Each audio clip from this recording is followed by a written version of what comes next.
Welcome back. The Invisible Coup.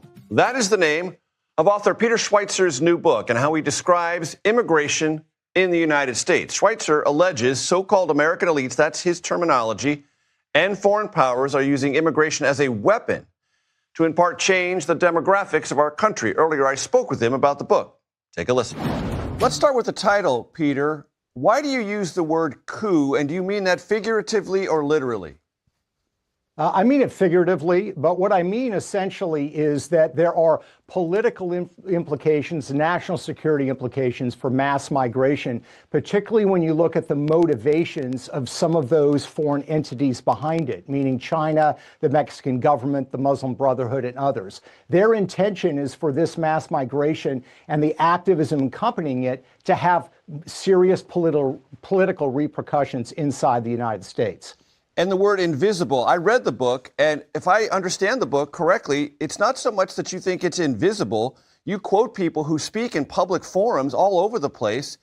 If I understand the book correctly, it's not being seriously addressed, meaning it's sort of being ignored or overlooked. It's not its invisibility, it's the problem, if I read the book correctly. It's that no one's doing anything about it.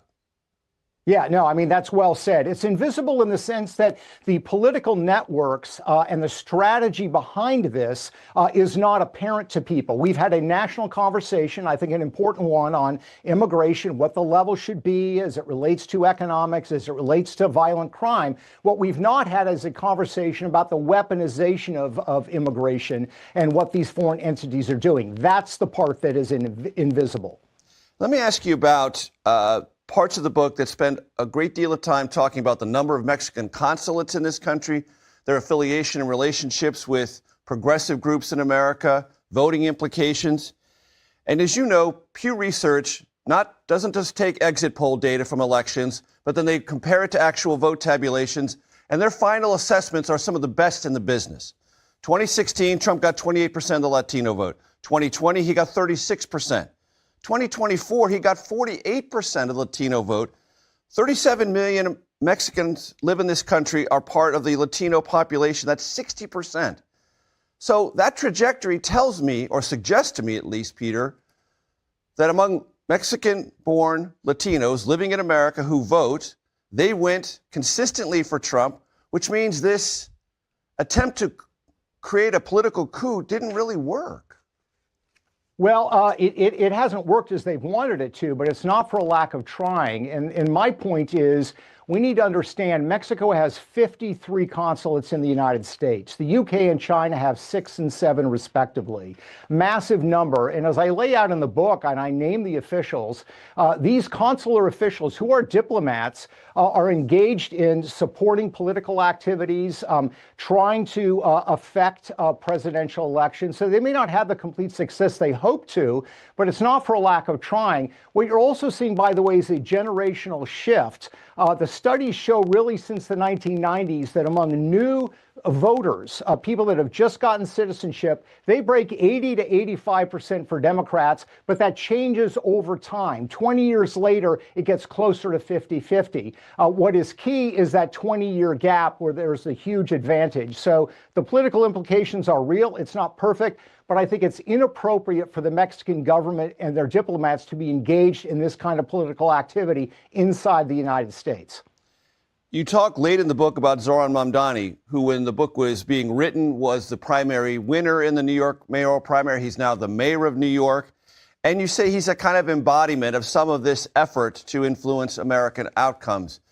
When Zoran Mamdani stood next to President Trump was asked if he was a danger, if he had any unsavory relationships, and President Trump said, no, I think he's a very fine man. Is Trump missing this? Well, I think a lot of people don't understand the full international nature of what Mamdani represents and the people that were cheering for him. I was surprised about this, too.